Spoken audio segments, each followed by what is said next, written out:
de la Fédération des entreprises romandes. Bienvenue dans notre série consacrée à la créativité des entrepreneurs touchés par la crise du Covid. Avec nous aujourd'hui, Pascale Leutwiler. En 2005, elle a fondé avec son mari une entreprise de métallurgie, Leutwiler SA, située dans le canton de Neuchâtel. Et alors que la crise du Covid-19 frappe la Suisse, ils décident de créer un nouveau support pour gel hydroalcoolique qui prend la forme d'un totem. Alors, Pascale Leutwiler, avant la pandémie, où en était votre entreprise ? Alors avant la crise, on a beaucoup évolué parce qu'on venait de racheter un bâtiment qu'on a pris parce qu'on était justement devenu trop petit au niveau des locaux et on avait doublé notre personnel. Donc on allait vraiment très bien et on n'avait aucun souci parce que c'est vrai que le travail dans le bâtiment va bien.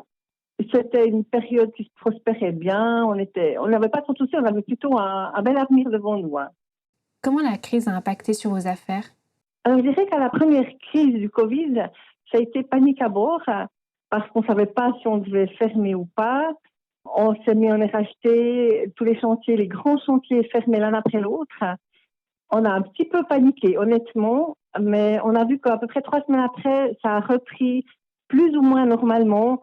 On a eu 3 personnes rachetées et c'était, je dirais, un peu une ambiance frileuse, mais tout a repris un petit peu au ralenti, mais on travaillait. Dans ce podcast, on s'intéresse aux entreprises qui se sont réinventées pendant la crise. Vous, qu'est-ce que vous avez fait ? Alors nous, pendant cette crise, on s'est posé beaucoup de questions. Et puis, avec mon mari, voilà, on aime bien se réinventer. Et c'est vrai qu'un soir, on a dit il faut qu'on invente quelque chose pour les désinfectants parce que vraiment, c'est pas très hygiénique ce qu'on trouve dans les commerces. Alors, on a fait un totem.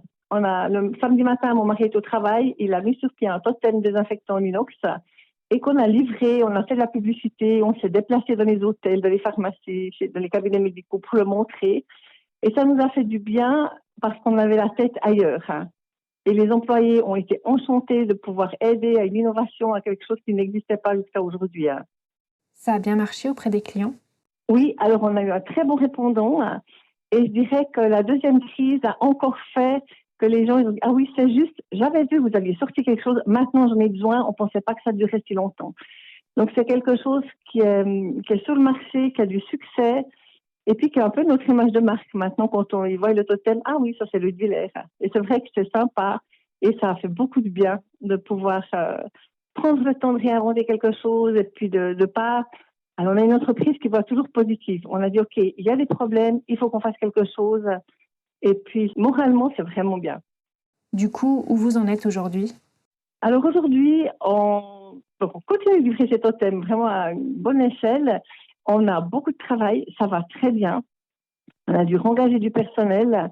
Donc, nous, on est plutôt en phase montante.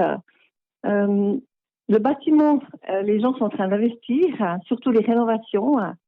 Et c'est vrai que je pense qu'il faut dire, nous, on a toujours valorisé le travail bien fait et le respect du client. Et je pense que ça paye aujourd'hui. Pour en revenir au totem, est-ce que vous pensez que si vous n'aviez pas eu cette idée, aujourd'hui, ça irait aussi bien ? Sincèrement, je ne sais pas. Je pense qu'elle nous a fait connaître. Moi, je trouve que ça nous a ouvert d'autres portes. Et ça a ouvert des portes où les clients se sont probablement dit, ils ne sont pas en train de dormir, de se plaindre, de dire que ça ne va pas. Ils sont en train de plutôt chercher une nouvelle solution. Ils nous ont peut-être pas acheté un totem, mais peut-être ça nous a fait connaître. Ils ont dit, ils osent aller de l'avant, donc on va vers eux. Moi, je le ressens un peu comme ça. Cette idée de totem sort de vos activités habituelles. Vous pourriez vous rediriger dans ce domaine-là, en créant plus d'objets, par exemple ? Oui, tout à fait. On nous a demandé des meubles suite à ça, donc on a fait des meubles. On a fait une table de jardin, on a fait ce qui n'était pas du tout prévu dans la construction métallique. Nous, c'est les barrières, les escaliers, les portes. On a fait des salons en métal aussi suite à ça.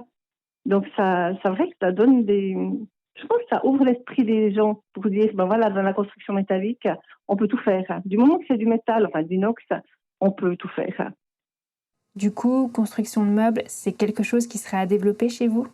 Alors, nos enfants aimeraient le développer. On a nos enfants qui a dit, on a de la demande, on commence à avoir de la demande. Et puis, alors je dirais pas dans l'immédiat, mais pourquoi pas si on voit que le bâtiment commence à ralentir, de dire, on pourrait ouvrir un secteur mobilier de jardin, par exemple, qui se fait beaucoup maintenant. Et il faut savoir que nous, on est ouvert à beaucoup de choses. Quelqu'un qui vient nous demander quelque chose, on va pas dire non. On va voir si c'est réalisable avec ce qu'on a comme outil, et puis on va le faire. Et ça pourrait être un secteur, pourquoi pas, dans l'avenir. Vous avez l'air confiante pour l'avenir de votre entreprise. Oui, moi j'ai toujours été très confiante. Je trouve qu'on a des ressources, on a du personnel qui est chouette, et puis c'est un métier où on peut faire autant des petits travaux que des grands travaux, hein, et on trouvera toujours une solution. Donc vous avez toujours des projets. Toujours. On a toujours une boîte pleine de projets. Pascal Leutwiler, merci d'avoir répondu à nos questions. Quant à moi, je vous retrouve bientôt pour un nouveau numéro de notre série consacrée à la créativité des entrepreneurs en période de pandémie. Vous pouvez retrouver tous nos podcasts sur le site internet de la FERSR, www.fer-sr.ch.